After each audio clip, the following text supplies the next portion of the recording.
Atlantic City, Wyoming, a small town in the central part of Wyoming. Russell D. Meredith, my grandfather.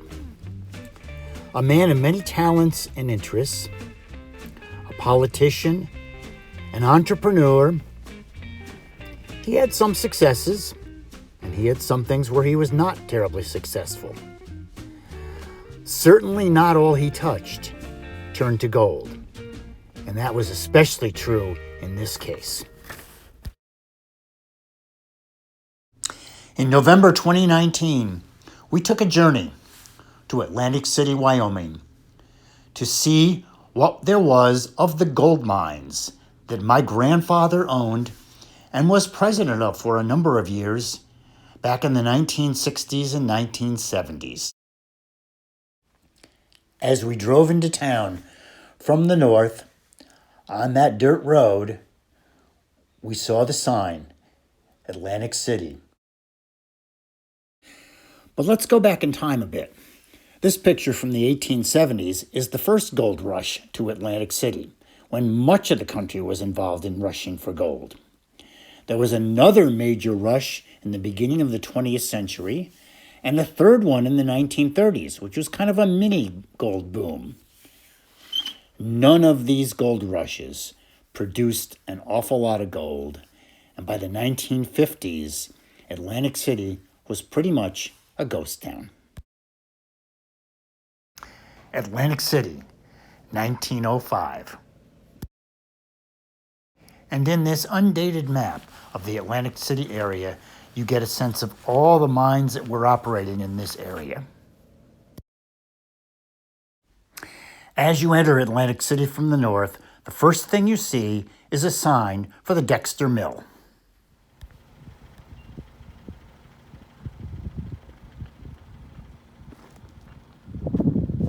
It was in this area of Atlantic City where the Dexter mine, the Dexter Mill, was built, and where much mining was done from about the early 1900s till 1914.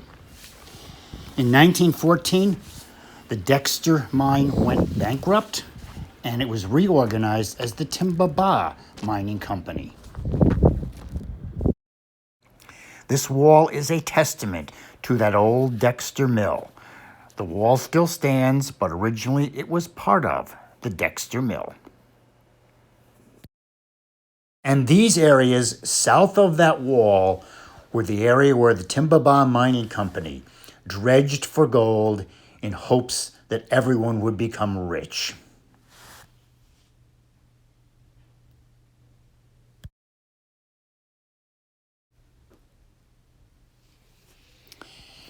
As you continue into town, along Main Street, and past where the Dexter Mill was and where the Timba Bah area was that was mined, you progress along Main Street, yes, this is Main Street, and you slowly work up to a place called the Mercantile.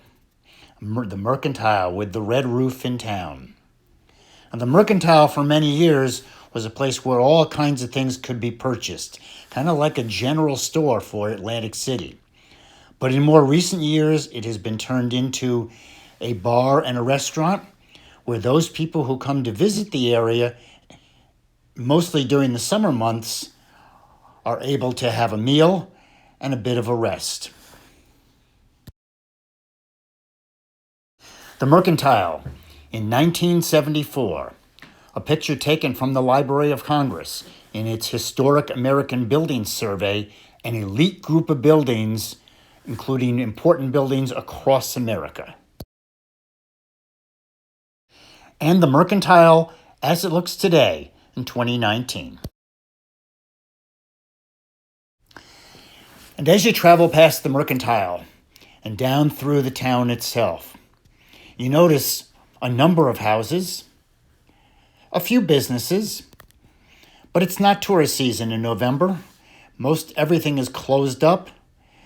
A few cars on the road, but not an awful lot in this little town. By the late 1960s, when my grandfather was president of the Timba Bah Mining Company, it was no longer doing much mining. It was involved in real estate and selling off the land that was on top of where the gold had been mined for many, many years. Or maybe I should say what gold there was mined for many, many years. This first map shows the original development that was created by my grandfather, signed by my grandfather, indicating all the roads that were going to be created in this town, including one in the bottom right corner called Meredith Street. About a year later, there was a second development created. This one included the name of a street called Timba Bah Street, in honor of the mine which was responsible for creating this development. Again, signed by my grandfather. Yes, Timba Bah Street in the northern part of Atlantic City, Wyoming. The land sales of the original properties were for the land above the earth. In subsequent years, they did sell the land underneath the properties, and that went for about $10 a property. But it is the town today that is so fascinating. The church, built in the early 1900s, and scenes from this town, Atlantic City, Wyoming, as it exists today.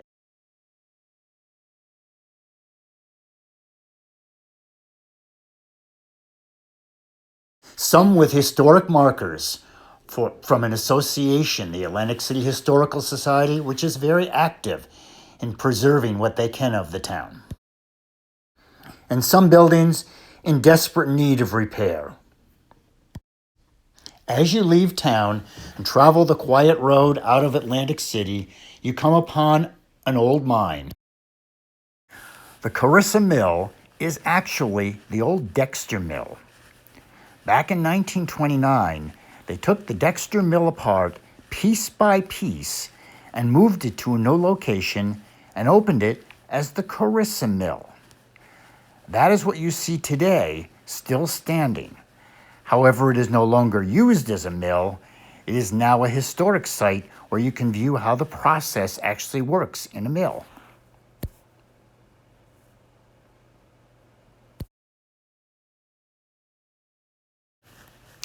In the Carissa Mill, you get to see exactly how a mill would have worked many, many years ago.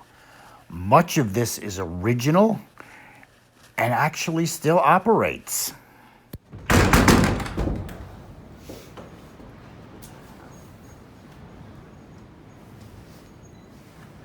And they were open and running, producing in 46, right after World War II, through 49. And then And as you continue past the Carissa mines, you come to another little town, South Pass City. South Pass City, population of 4. And a couple of horses, rather docile, and they seem to just wander about the town whenever they want and going wherever they want to go. South Pass City Historic Site. Some of it recreated buildings, but some of them are actually original buildings that were here many, many years ago and remain to this day. It is highly possible that my grandfather may have been in some of these buildings when he visited Atlantic City on that yearly basis that he always did for many years. Today, 20,000 visitors come to this historic site every year to see what the past was really like.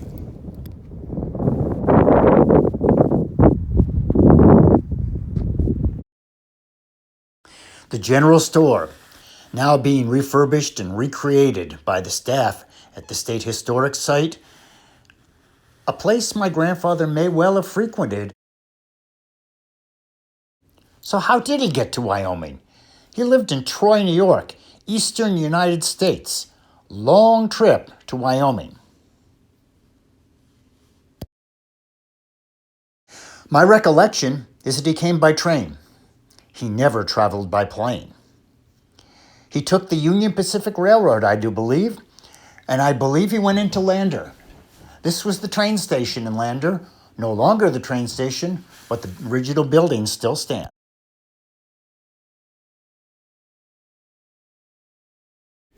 The deeds that I have seen from the late 1970s and into the early 1980s, after my grandfather's death, indicate that the main office for the Timba Bah Mining Company was in a building at 150 North 3rd Street.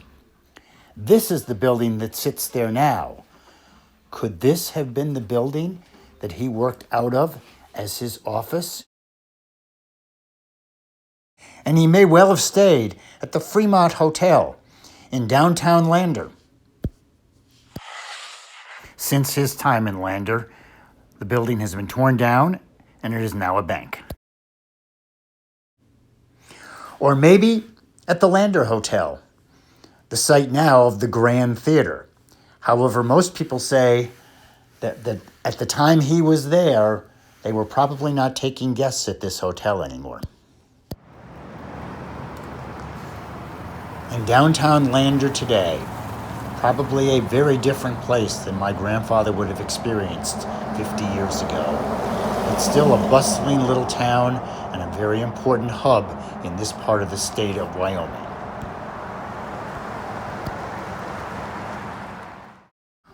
Or is it possible that my grandfather stayed in the Carpenter Hotel, right in Atlantic City, a hotel that had started back in the very beginning of the 20th century and served a very useful purpose for all the miners and people who came to stay there?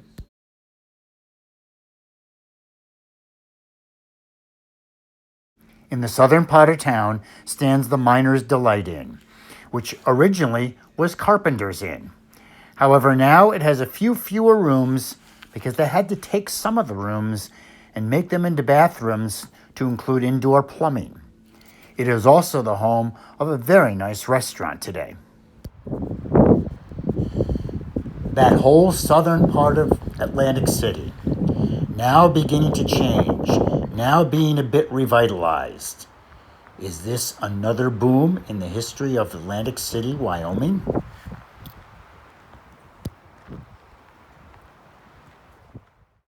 And even the fire station, here showing the original one, has changed into something much more grand than it used to be.